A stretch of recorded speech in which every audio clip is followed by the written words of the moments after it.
अस्सलाम वालेकुम, कैसे हैं आप सब लोग। तो इस वीडियो में मैं आपको चाक दामन पर पलटा लगाना सिखाऊंगी। गुम सिलाई में 1.25 इंच का इस तरह से मैंने पलटा कट कर लिया है। शर्ट के साथ का, आप ट्राउज़र के साथ का भी ले सकते हैं। और पट्टियों को कट करने के बाद आपने तिरछा इस तरह से अटैच कर लेना है, सीधा नहीं जोड़ना।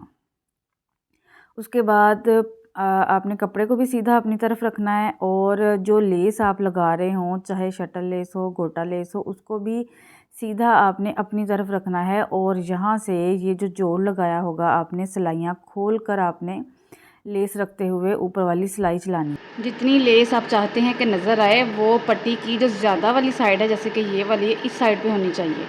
चाहे आप शटल लेस लगा रहे हैं, चौड़ी बारीक, या गोटा लेस लगा रहे हैं। ये देखें, जैसे कि मैं यहाँ सेंटर में सिलाई लगा रही हूँ, क्योंकि मैं चाहती हूँ कि ये जो सिर्फ समोसियाँ है ना, ट्रायंगल है, बस ये चीज़ नज़र आए। ये पट्टी जो है ना, वो नज़र नहीं आनी चाहिए। तो इस वजह से मैं यहाँ इसके सेंटर में सिलाई लगा रही हूँ। धागा मैंने इसी के साथ का ही लगाया है, क्योंकि धागा नज़र नहीं आएगा। कपड़े के साथ का ही धागा लगाया है। पट्टी जो है वो आप एक ही दफ़ा में जोड़ लगाते हुए रेडी कर लें, और फिर एक ही दफ़ा में सारी पर लेस लगा लें। सारी पट्टी पर लेस लग चुकी है, ये देखें। ये वाला दामन है इस तरह से, ये देखें। मैंने जो पट्टी कट की थी वो इस रुख में की थी, यानी कि जैसे दामन होता है ना, दामन हमारा आड़ा होता है, और जो शर्ट होती है वो हमारी किनारे की रुख सीधी होती है। तो पलटा जो कट करना है वो इस तरह से, ऐसे डबल करके लंबाई मेजर कर लें, और डबल डबल काटते जाएं, और बाद में यहाँ से सेंटर से कट करके पीसीस कर लें, और बाद में इनको जोड़ते जाएं। सीधा नहीं जोड़ना, तिरछा जोड़ना, जैसा कि पहले मैंने आपको बताया है। तो क्योंकि इस रुख में जो कपड़ा होता है ना, वो फ्लेक्सिबल होता है, उसमें थोड़ा जो है वो गुंजाइश होती है कि वो खिंच सके।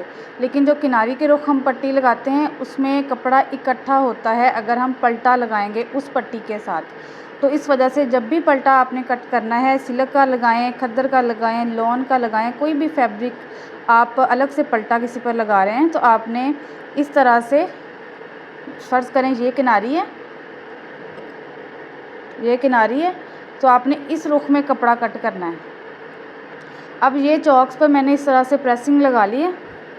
नीचे से इस तरह से 1.25 इंच पकड़ते हुए, या 1/2 इंच, जितना भी आप मार्जिन छोड़ें, और ऊपर से भी फिटिंग की सिलाई से पकड़ते हुए आपने प्रेस करके बिल्कुल सीधा क्रीज़ बिठा लेनी है। और नीचे दामन पर भी आपने बिल्कुल सीधी क्रीज़ बिठा लेनी है, ताकि पता रहे कि हमने लेस जो है वो कहाँ कहाँ लगानी है। ये जो मैंने सिलाई लगाई है, इस पर थोड़ा सा बड़ा टांका करके लगानी है, बारीक टांका करके नहीं लगानी।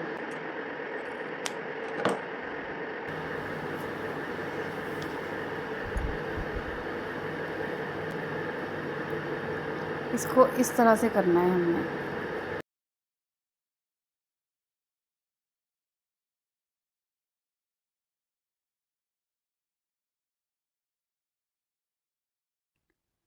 ऊपर से 1/2 इंच छोड़ते हुए हमने सिलाई लगाना शुरू करना है।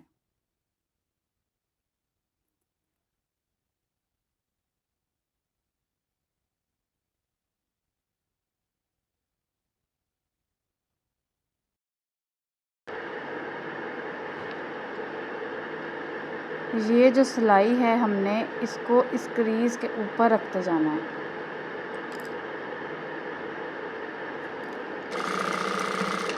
और पहले वाली सिलाई के ऊपर ऊपर ही सिलाई लगेगी। फ्रंट और बैक दोनों के चाक दामन इसी तरह से बनाने हैं।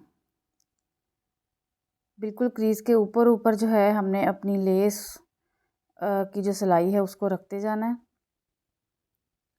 और ये आगे हैं हम नीचे दामन की तरफ। यहाँ से हमने दामन पे भी आपने क्रीज़ जो है वो बिठानी है, या फिर आप स्केल की मदद से चौक लें और स्केल लें, और बिल्कुल सीधा रखते हुए निशान लगा लें। और बाद में उस निशान के ऊपर ऊपर आपने इस तरह से अपनी लेस और पट्टी को रखते जाना है और सिलाई लगाते जाना है। अब दूसरे कोने की तरफ आ गए हैं, अब हमने चलना है ऊपर की तरफ। फ्रंट साइड पर तो मैंने ऑलरेडी लेस लगाई हुई थी, लेकिन मैं सिर्फ अब आपको बैक साइड पर लगाना सिखा रही हूँ। तो आपने इसी तरीके के साथ फ्रंट और बैक दोनों पर लेस लगानी है। ये हमारी पलटे के साथ गुम लेस होगी कि कोई सिलाई जो है वो बाहर की तरफ नज़र नहीं आएगी।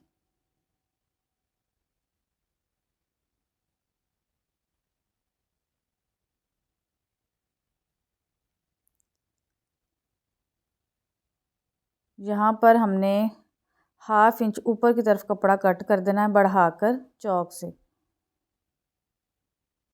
और चौक तक लाते हुए लेस पलटे को हल्का हल्का तिरछा हमने कर लेना है, क्योंकि अब हम फिटिंग वाली सिलाई से बाहर की तरफ जा रहे हैं। तो हमने ये देखें इस तरह से कपड़े को थोड़ा सा फोल्ड करते हुए बाहर की तरफ टांका निकाल लेना है। और अब ये वाला जो एक्स्ट्रा कपड़ा है शर्ट का, बस थोड़ा सा रखते हुए बाकी सारा कट कर देना है, क्योंकि ये मोटा नहीं होना चाहिए। कोना हमने इस तरह से कट करना है, दोनों कोने या चारों कोने जो शर्ट के होंगे उनको हमने ये इस तरह से कट करना है, ताकि जब हम इनको पलटें तो कोने पर मोटा कपड़ा ना हो।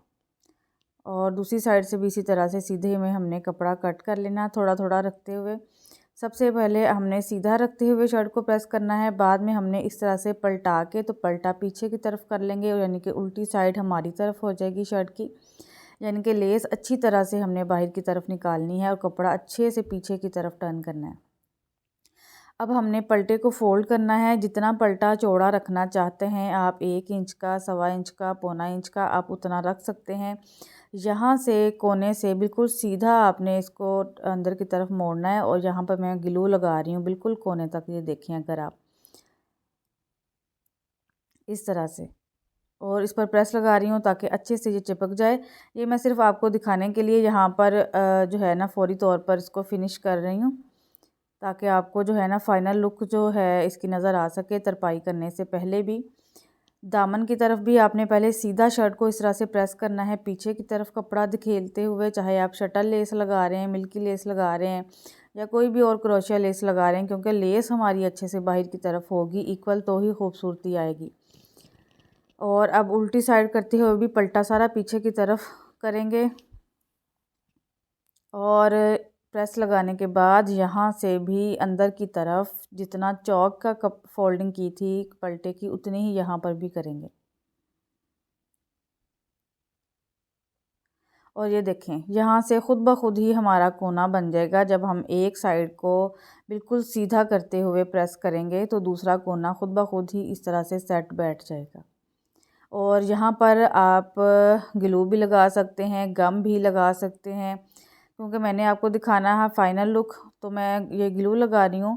तरपाई मैं बाद में करूँगी। यहाँ पर आपके पास अगर ग्लू नहीं है तो आप कॉमन पिन भी लगा सकते हैं, वो भी नहीं है तो तरपाई वाली सुई लगा लें, मशीन की सुई लगा लें। यहाँ पर जैसे कि अगर आप फौरी तौर पर तरपाई नहीं करना चाहते तो आप फासले फासले पर इस तरह से प्रेसिंग के बाद पिन्ने लगाते जाएं और इसको संभाल के रख लें, और जब भी दिल करे आप तरपाई कर सकते हैं। इससे क्या होगा कि आपकी जो है ना वो इस्त्री ख़राब नहीं होगी जो की हुई होगी। यहाँ से देखें तो 1/2 इंच छोड़ा था, या अगर ना छोड़ें तो यहाँ दोबारा से उधेड़ लें। अब पीछे की तरफ फ़ोल्ड किया, उसके बाद फिर से तिरछा फ़ोल्ड किया, और इस तरह से हमने यहाँ पर पिन लगा लेनी है प्रेस करने के बाद, या फिर फौरी तौर पर आप ग्लू भी लगा के कवर कर सकते हैं। तिरछा यहाँ पर हमारा ये चौक से कोना बनना चाहिए जो खूबसूरती आएगी जिससे।